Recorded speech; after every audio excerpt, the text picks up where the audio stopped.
So today we are talking about giving ourselves the time and space to think and contemplate. And that's really, I think, the crux of the conversation around today. And I did put in the description, a lot of that comes from being able to just sit still and take it in, take what's going on in, so that we can really start to listen to our inner voice and trust ourselves and our own decisions and what it is that we really want to do. But Claudia, you know, a lot of people find that very hard to do, to be able to just stop, get off the hamster wheel and take time. Why do you think that is? Good question. First of all, a very warm welcome to everybody. And thank you for allowing me to come into your space. And thank you for giving yourself the permission to be in that space of a contemplative conversation. Why is it so difficult, Stella? It's because the world outside is so intense. We are bombarded with all sorts of happenings, with so many complexities. And I don't need to even mention them. We all know our own complexities and difficulties. And that's just what life is all about. But there's another aspect, another two aspects actually. It's the whole online world, the whole social media. There's an incredible pressure. We are forced these days, the way our lives are transforming, to actually be glued to our phone. I had an incredible awakening not too long ago, when after my morning practice, after my meditation, I switched on my phone and I got a message on my phone which said, every morning, every time you switch on your phone, the first app you're opening is WhatsApp. And I thought, oh my God, it really sort of like stared at me. I thought, I don't want my phone to dictate me what I'm doing. So I've become conscious about it. But there's another aspect of social media, the noise, which is coming into our bedrooms. Some people allow themselves to actually look at their phones before they go literally to sleep. But there's another aspect to it, which is really what's happening to our thoughts and our consciousness as we are subject to all these outside impulses. Our nervous system gets heated in a way, and this creates different emotions, anxiety, any accelerated emotions, and we are prone to it can even cause has got effects on our immune system. So what seems to be a sort of like a casual situation actually can touch our own health and well-being.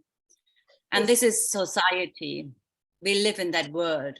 Yeah, it's fascinating actually, because I'm going to hold my hand up and be vulnerable and be honest. I have been very guilty of doing that, where I can't. My days are busy, so I'll get on my phone at night and I'll look at that before I go to bed. And I know it's wrong. It's like you're marinating on everything that you are looking at before you go to sleep, and in the morning as well, like you. But it's interesting because it's like pre the days of the internet, we would have to seek out this kind of information. So we would consciously go and look for the information that we wanted about any specific subject, however it would be, go to the library or You know, I don't even know, I can't even remember, but you know, just find ways to seek out information.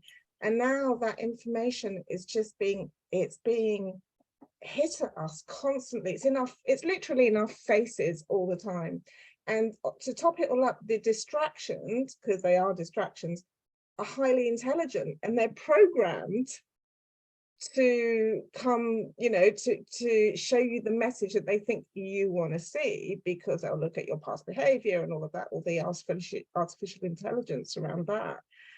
So it's just, it's like, on one hand, the internet's a wonderful thing, and our phones are a wonderful thing because it brings us so much convenience. But on the other side, they kind of, you know what to put in front of you to trigger you.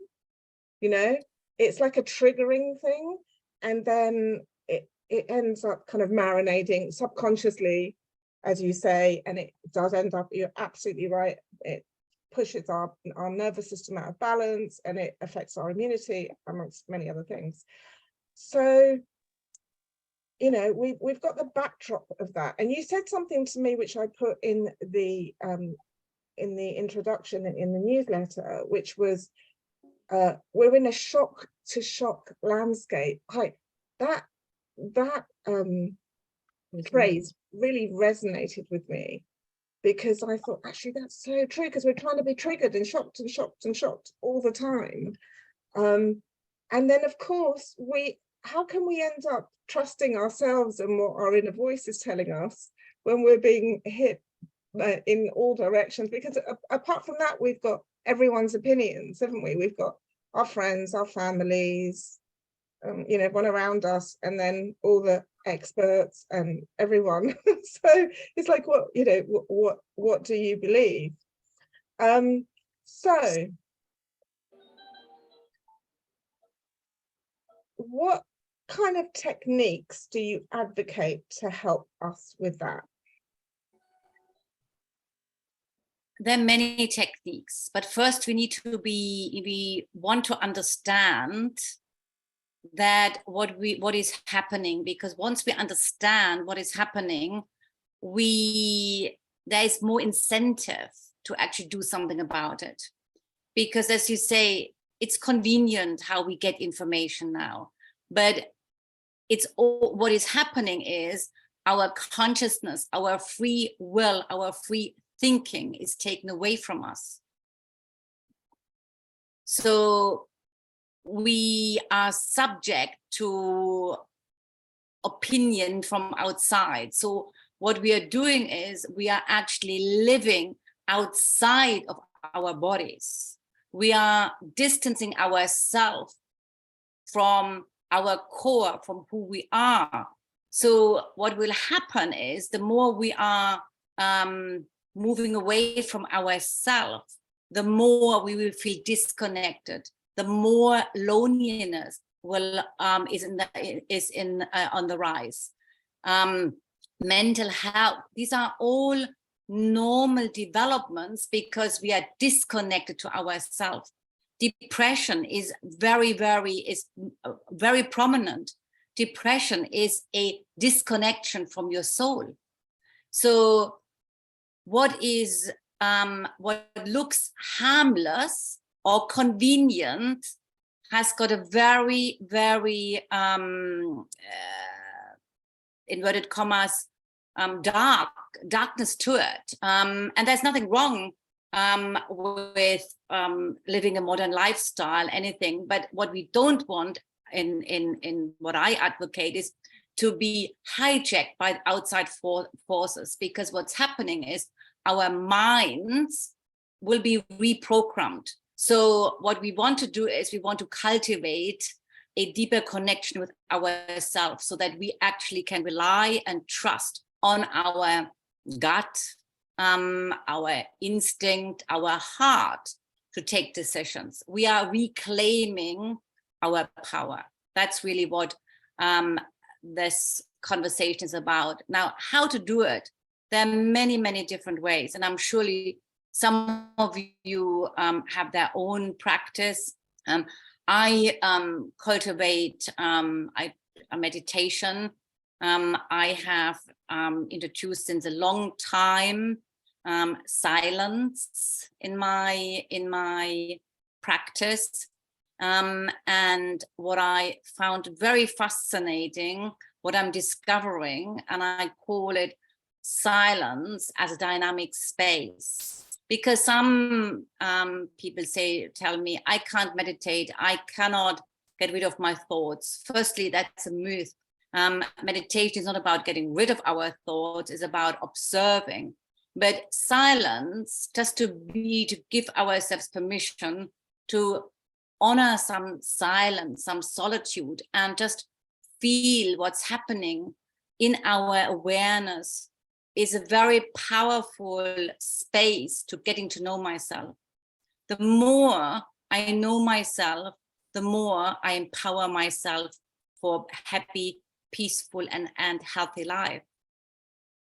That's interesting. So the main difference with just sitting in silence versus meditation is, I'm just paraphrasing what you just said here, is rather than observing your thoughts, it's allowing your thoughts to come in, but watching what isn't that kind of the same though? Like you're observing. Yes, but you are letting you are seeing you're observing, but actually you are aware of it, because what will happen is, the more you are sitting with yourself in your own presence, the more you actually learn about yourself. Because what will you notice? You will learn about your own patterns. You will become aware that certain situations may trigger a certain response, a certain emotion. And the more you learn about yourself, the more you actually empower yourself to do something about it. Okay. Sorry, Yeah. let me just give you an example. I'm gonna make it a little bit simplified, so apologies. But so I'm sitting in silence one day, and all I can think about is my to-do list for the rest of the day, what I haven't done or what I need to get to. And then I sit in silence the following day, and I have the same thing. And then the day after, I have the same thing. As one example. Another example, I could be sitting in silence and something comes to my mind, that something somebody said to me which upset me, and then the next day the same thing comes to me, and the day afterwards. So I'm observing the pattern, which leads me to my own pattern, my own personality. So for example, in the first instance, I'm obsessed with what I need to do and I can't get beyond that. And in the second instance, I'm wounded. Mm-hmm. Can you expand on that? I've oversimplified it, but I'm trying to kind of... Yeah. And it's a good example. Yeah. It's a good example. We are constantly busy. Now, the question then, what we want to understand is, why is that? Why am I constantly busy? What makes it so? To really, it's about self-inquiry, it's about understanding why I react, do what I do. And it's getting to know myself. And at the end of the day, we also want to recognize, if that's what is right, what we feel it's okay right now, it's okay. If I need to be busy, then I need to be busy. However, do I really want to be busy all the time? Because very often we say, oh, I wish I would have more time, as an example. So why are we not allowing ourselves to actually maybe shift our day? Can we maybe allow ourselves to not do what, certain activity or whatever it is? It is awareness creates choice. Awareness is so powerful, because then we can start taking decisions. I understand. Okay. Same, So same if somebody irritates us, you know, and the same person irritates us all the time and I get upset, then again, it's a question, why am I getting upset all the time? Is it something I can change?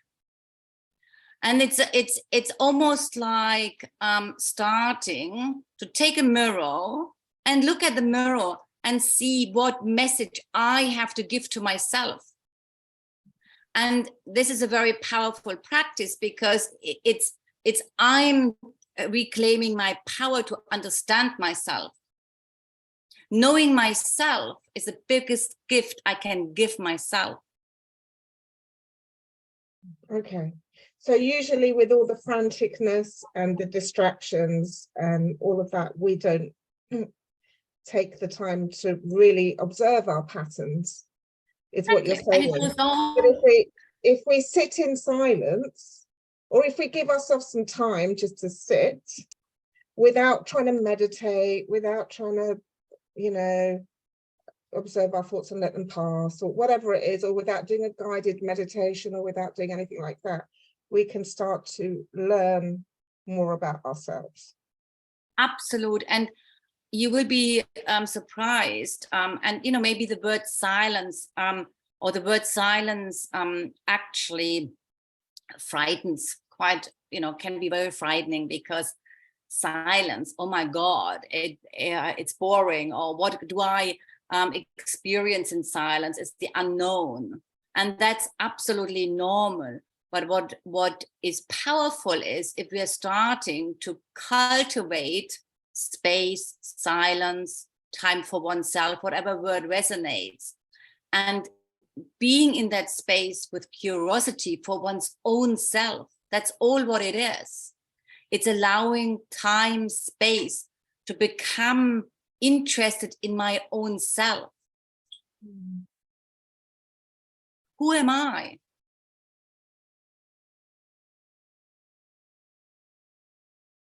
It's very, very interesting. You see, I think a lot of women in particular, we have been conditioned not to do that. You know, we've been conditioned not to put the onus on ourselves and think about ourselves too much. And it's all very kind of self-centered, isn't it? You know, there's a conditioning around that, us becoming self-centered. But if we step back from that, as you say, it's actually not at all. It's just learning about ourselves and who we are. What other kind of patterns would you sense people could observe in themselves? I mean, I gave a couple of like very simplified examples, but it's just actually often we don't even allow ourselves any time, space for self-care. That's the first one. We very often I don't value myself enough to actually be with myself. That's the first step. That's why it's actually the first step to become interested in myself is a very big hurdle, because we see it as self-centeredness. We see it as I'm not worthy of my own time. So that's already a big hurdle to overcome. And if we can give ourselves permission to be interested in our own self, then actually our lives can change very beautifully, because the more we nourish ourselves, the more I know about myself, the more love, joy, happiness, care I can give to others. Yeah. Now, this is interesting. There's a couple of comments that have come in, but you see, one is, so Zoom user, I don't know your name, but Zoom user. Hello, Zoom user. Hi, Zoo. I'm going to call you Zoo. I think you can, is that you, Rosie? It's Rosie, isn't it? Yeah. Okay. Hi, Rosie. So you're absolutely right. I think you can. So Rosie says, I think you can train yourself not to react to something or someone who irritates you. If you know yourself, you can say, I'm not going to let this upset me. And, you know, the interesting thing is, Rosie, I think a lot of people don't even realize that they get irritated or react, but they react kind of subconsciously without it being a conscious thing. And it's when you stop and you start to think, now, why did I get irritated? Why? You know, and you're absolutely right. It's a really good comment. Thank you. Thank you for sharing that. Christine says, while sitting in silent, how can you stop the thoughts entering your head? Say it again, Stella, I didn't hear it. While sitting silent, how can you stop thoughts entering your head? Which is not really what we want to do, right? We want them to enter our head. Absolute. You know, we can never ever discard and push away thoughts, because what we resist persists. So what we are encouraging ourselves is to watch the thoughts and actually use them to learn about myself. Fear comes up.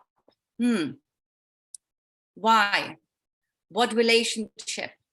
This is the same pattern. Yesterday I felt the same. So it's an inquiry. It's an inquiry space. Getting to know myself. Yeah. Okay. So Christine, the thoughts are actually welcome. Welcome them and make note of them afterwards. I mean, I know Claudia actually journals after doing her silent sitting, which is a great practice. Claudia, maybe you can expand on that a little bit. Yeah, but what for the power in getting to know myself is I create choice, and the moment I have choice, I can embrace decisions from a place from within. And I discovered journaling as a very powerful tool. And it's quite interesting. I had to overcome a pattern, which was about fear. And I could see myself writing about it every day. And after a while, it really hit me. I thought, this is always in my consciousness. What is it? And then that allowed me to explore it. It allowed me to get help. So, but if I wouldn't have done it, I would still carry that ancestral. It's not even for me, it's deeper. It comes from a different source, would carry it with me. So the moment we learn about ourselves, we actually create more and more inner freedom for ourselves. Yeah, and that's a really good point. Actually, just on that ancestral thing, I'm just coming off piece a little bit. I'm going to come back in, but a lot of our patterns and our behavior are inherited because that's what we've been conditioned and thought, and they get passed down from generation to generation to generation. So our mothers could have, again, subconsciously passed this stuff to us and we weren't even aware of it. But this practice of coming back to sitting in silence, of then being, you noticed your fear and you wrote about it every day. So then you started to look at that pattern and said, okay, I'm carrying a lot of fear with me. And then you could delve and dig and see where that came from and how you could fix that. I think everyone has their own personal stuff and their own personal patterns. I mean, I was open before. Mine is very much, oh my God, what am I doing sitting here for 20 minutes? I've got so much to do.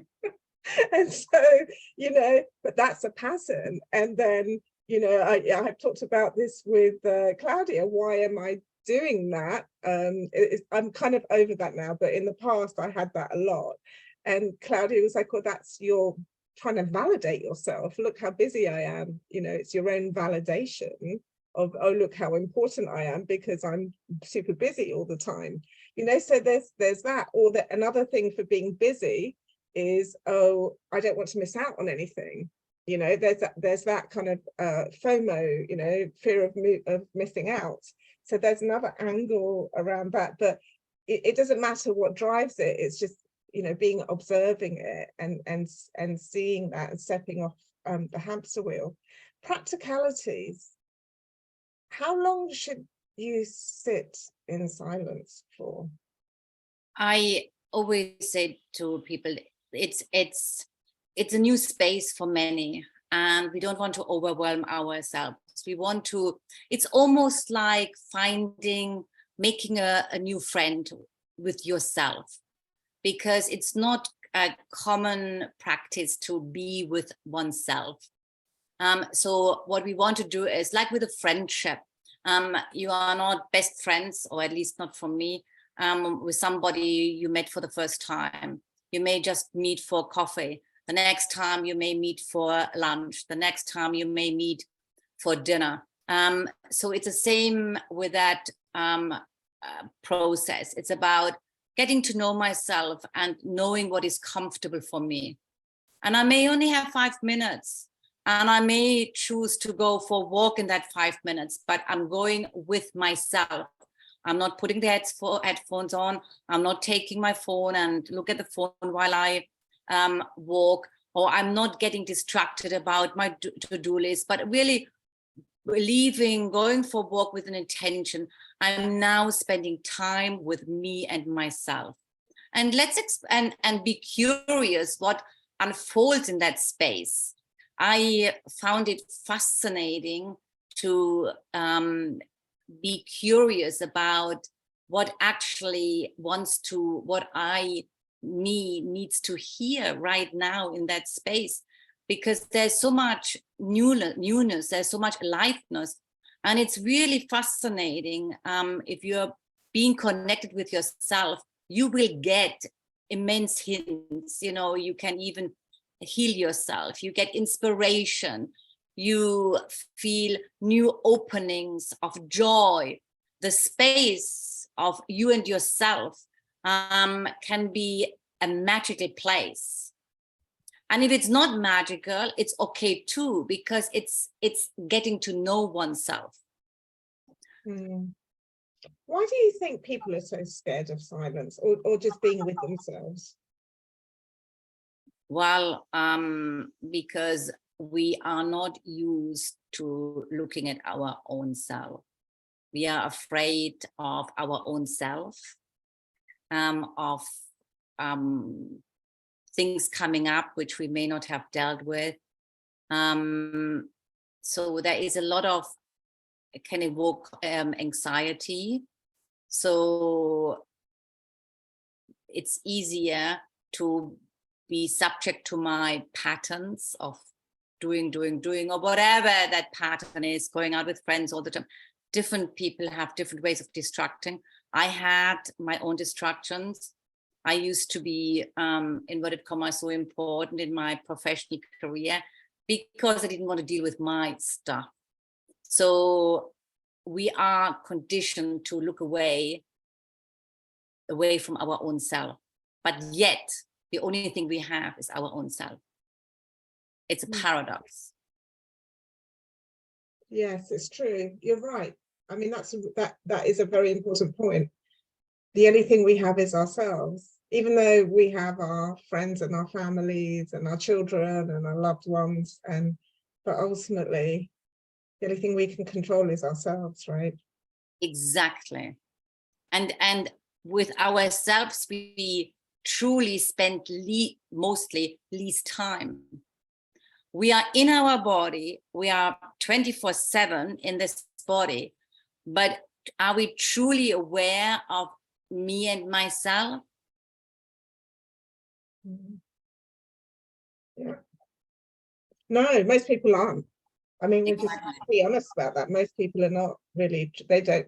A lot of people are terribly unaware of themselves. They have no self-awareness. There's a lot of people who have no self-awareness. They have no idea how they come across, what their character's like, who they are, what they believe in, what they really love and what they don't. Exactly. You know, they kind of just they're going along with the flow of what they're being conditioned to do.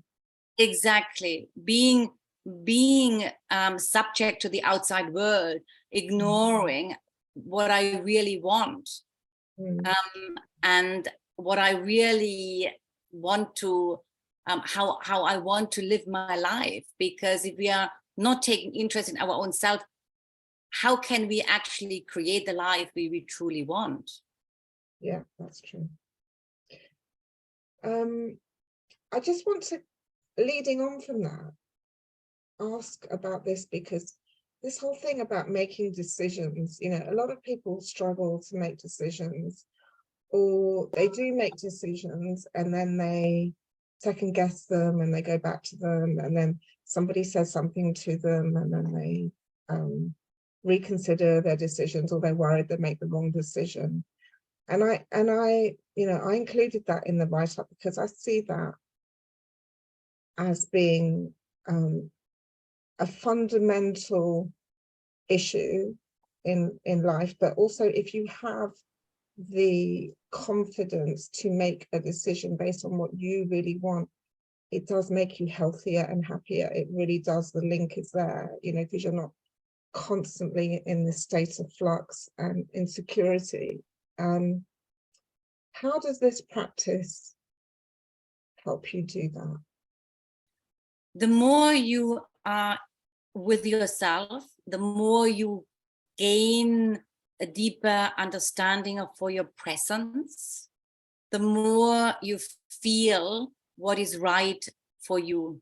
So you are gaining a deeper connection with your heart, with your gut. And when you're connected to yourself, we know that these are the right decisions. We all have the experience where we took a decision and we knew it's not the right decision. And we also have experience where we had to take a difficult decision and we felt the decision, the right decision in our gut, and we went for it, even though at the time it may have been a decision which we would normally not have done. So we know it. But when we are distracted by everything what's going on in the world out there, we are losing the sense of our own deeper connection. And that's why practices, whether it is a mindful walk in nature, whether it's journaling, whether it's breath work, whether it's silent practice, meditation, there are many different practices. But what is really important is that aspect of really acknowledging, I want to be with myself now. I give myself permission to be with myself. Nobody can give us permission to do anything other than me, myself. I need to give myself permission. I'm good enough to now sit for 5 minutes or whatever the practice is, to become silent and come connected with myself. Yes.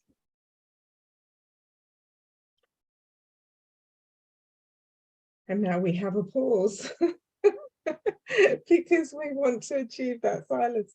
I mean, I think this is a nice segue into perhaps trying this with the who is up for, and maybe Stella, if it's okay, before we go into it, when I talk about silence as a dynamic space, silent practice, that whole aspect of me and myself, getting to know myself, what reaction comes from some of you? What is in that space for you? Does it feel comfortable? Does it feel, oh my God?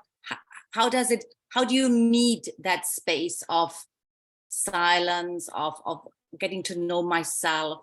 What comes up for you? Is there anybody willing to share? You can speak or you can put it in chat, whatever you feel like. Or whatever is good for you, yes. Yeah.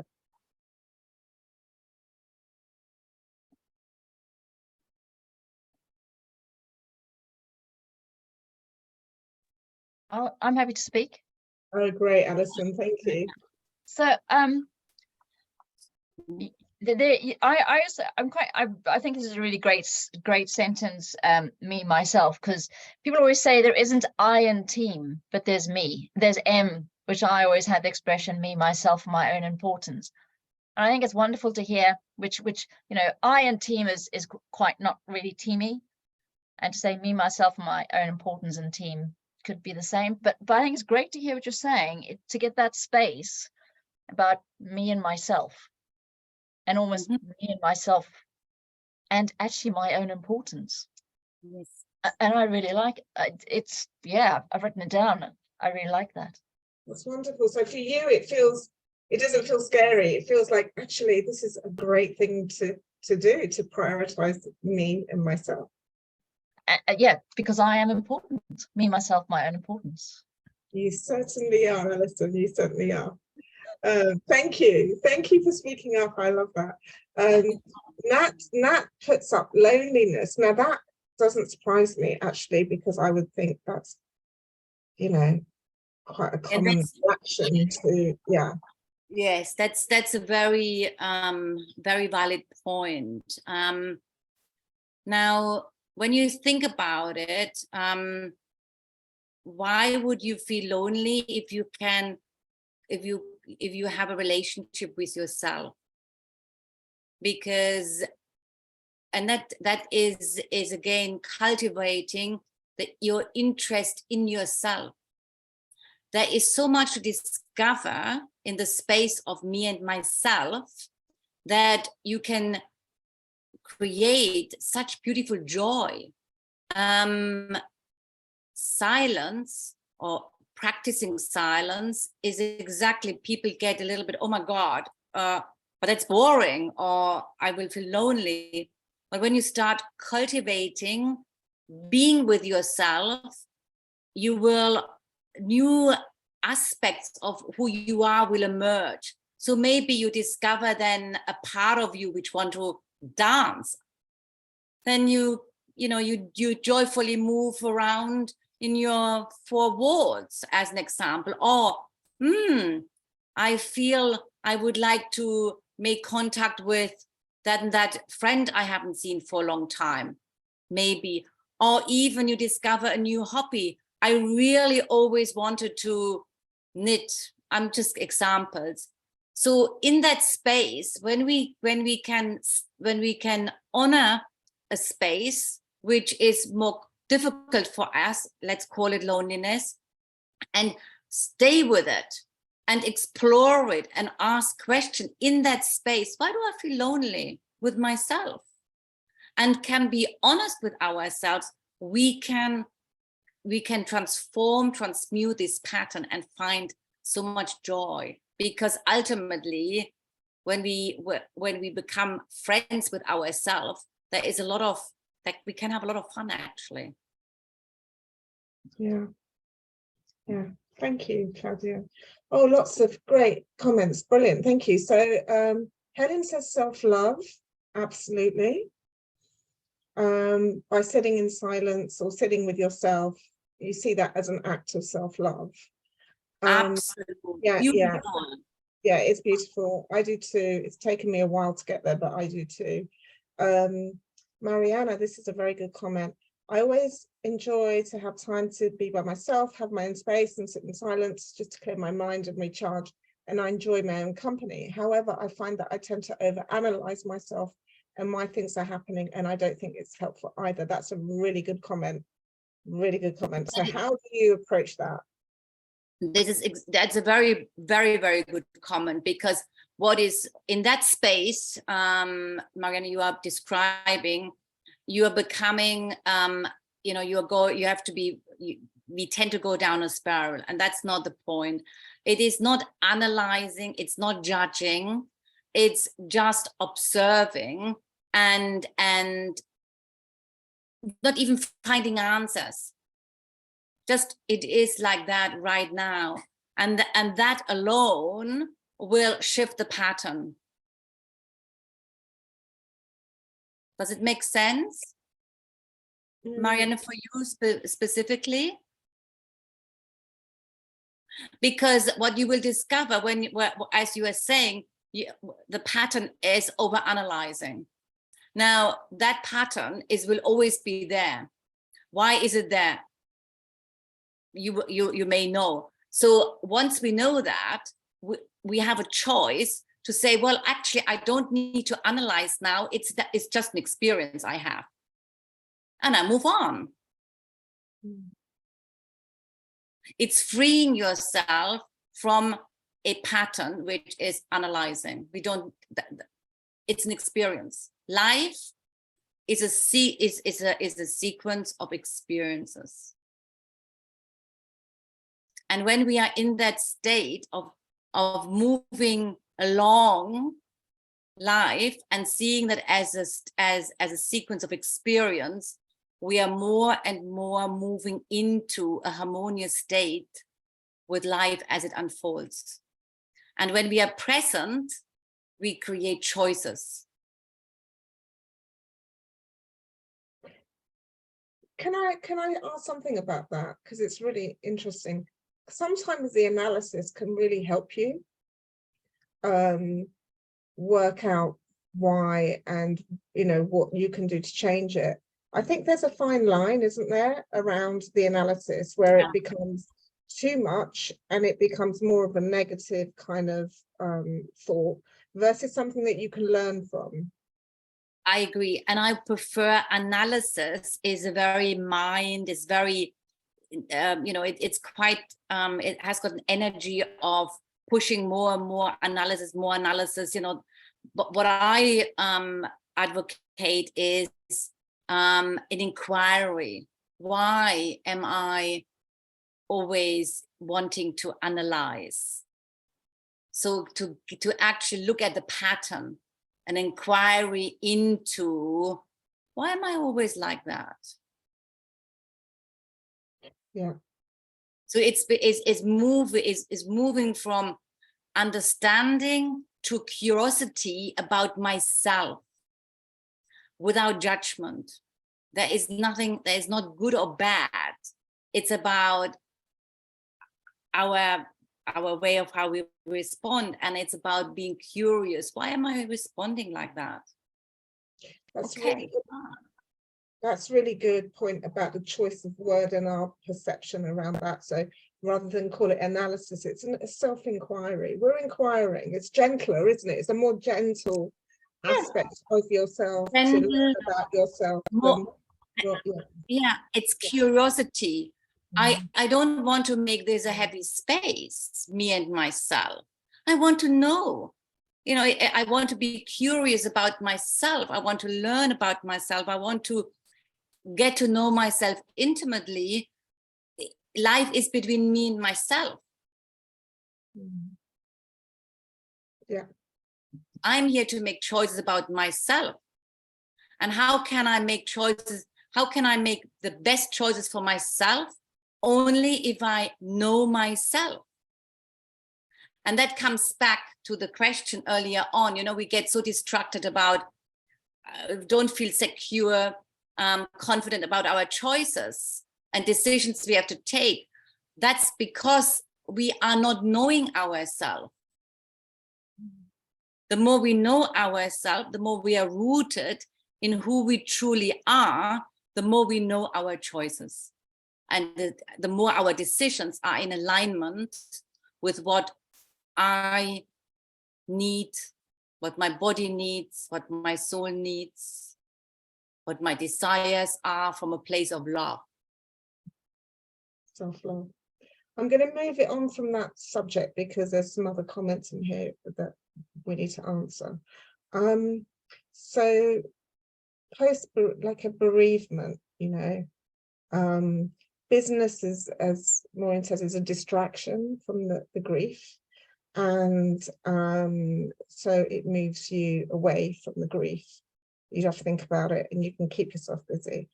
But when you're sitting in silence, it's, the grief rises. So how do we deal with that? Yeah, I mean, we have to understand that grief is a very, it's a process. Grief means it's it's a love for that other person, and that space needs to be honored. So to actually go into me and myself while I grieve can be very difficult, and that's not a good. I would not start in that space. If I grieve, I need nourishment, I need support, I need love, I need friends, family around. So that's a very complex. It's grief is a very emotional space. So if I want to be very mindful of myself, that in that space of grief, me and myself needs nourishment and love, and yeah, okay. Christine, yes, this is also another very good point. So when you sit silently, lots of things come into your head that you don't want to think about. Again, you know, it's kind of the same thing. You just want to push them away because they're uncomfortable and you don't want to think about it, or painful, or all of those things. And the thoughts just go over and over and over again. That's a very interesting one. And here is, in that space is also, Christine, your liberation. When thoughts come, unwelcome thoughts come back again and again, they want to be looked at. They want to be cared for, because what we resist persists. They will always come back. And as we evolve on our journey of life, we, at some point, we will have to address thoughts which are not, which we may have kept in a Pandora box, as I call it. It will come up. So it's just the way we go through life. So it's almost, again, it's negative thoughts or unwelcome thoughts is an aspect of one of ourselves. And if you are not ready to look at it, that's fine. You may just decide, okay, it's not the right time now, and that's all okay. But at one point they will pop up. That's just the way it is. But what I found very helpful is when, you know, my thoughts around fear popped up and again, I journaled, and I let them come through me in as part of the journaling, because at least I didn't push them away. I didn't engage in my thoughts. I wrote them, closed the book, and that was it. But I let them leave me. And again, everybody has to find their own timing when something is good. Getting to know myself is a process, and only you know how much you want to go into to get to know yourself. When that's part of the journey, getting to know myself. Beautiful. Yes, getting to know ourselves can be a beautiful thing. It can bring about some pain in the process, because we're allowing those thoughts to come up that we have resisted. And as you say, what we resist persists. That's such a great phrase. But we have to deal with those to kind of clean ourselves a little bit and be able to move through that. And as Jane says, Jane makes a comment, it's being able to recognize what situations raise certain emotions in ourselves and how to respond to them. I think she's put that succinctly. Exactly. The more I know about myself, the more I have a choice how to react. Yeah. And isn't that beautiful? Yeah. Because we're in control then. Exactly. And we have the choice to behave like how we want to behave, you know. I always use this example. My son would get very upset when he was driving, where if somebody had cut him up or something like that, and it would affect him for for a long time afterwards. And I would say to him, the person probably didn't even realize what they did, and they've driven off. And now this whole thought or whatever it is has affected your whole evening, and you haven't been able to let it go. But he wasn't aware of that. He wasn't aware. He was just in a bad mood, and he didn't realize why or how. So it's just, I always use that as a little example of how things can happen to us externally that we're not aware how much they affect us, and it's an interesting subject. I'm mindful of time. It's 5:54, and thank you everybody for being open and asking those great questions. Thank you. I would like to share one thing. Getting to know myself is a precious gift from me to myself.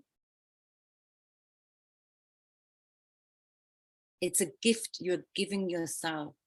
You're given a gift of self-awareness, self-empowerment. You're giving yourself a gift of choice.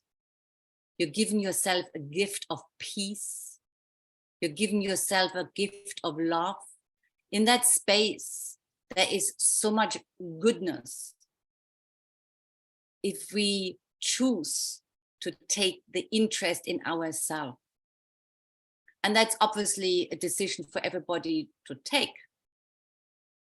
I would like to put the prospect out there that in the space of knowing myself, and after some deliberation and maybe some wobbly moments, you will find so much joy, peace, happiness, expansiveness, ideas, new things coming in your life. It's an incredible, powerful, beautiful space. Yeah. Do we want to do a few minutes, or do we want to wrap it up? And what do you feel, Claudia? It would be too short to do 4 minutes. Okay. So on that note, Claudia she does these kind of online spaces where you can partake in the space of silence. And if you can just share with us when your next one is. It's on the 28th of December from 7 to 8 on Zoom. So anybody. Do you want to send me the link, and then I'll put it on. Yeah, I sent you the link. And then if everyone's welcome to go to that course and experience, you will be doing it yourselves, but in a kind of we are practicing it in a community space. It's a very powerful space we co-create. So you're more than welcome to join, and it's silence as a dynamic space of emergence of, that's really what I cultivate in that space for us all. Wonderful. Okay. Helen, yeah, great. And I'll share it in the next week's one. I'll share as the catch up as well. So. And I would like, if you allow me, Stella, I want to say thank you to all of you for giving us the opportunity to explore that topic, silence as a dynamic space, silence, getting to know me and myself. It's an honor to speak about this to you for being interested in that space of me and myself. So thank you for that opportunity, and thank you, Stella, for allowing these conversations for us to all to grow in our own love and our own ways of being in the world today and managing the many complexities we all face. Yeah. Thank you, Claudia, for giving us your time. Thank you, everybody, for coming along. I mean, we do these so that we can empower people. That's why I do this. So share as much information and as many tools and techniques as we can, so people can actually take control and make themselves healthy and happy. That's what it's all about. That's like, for me, the most important thing in life. So thank you for giving up an hour of your time to come and do that. You know, a lot of people don't prioritize it. You've already prioritized yourselves and given us an hour. So thank you all.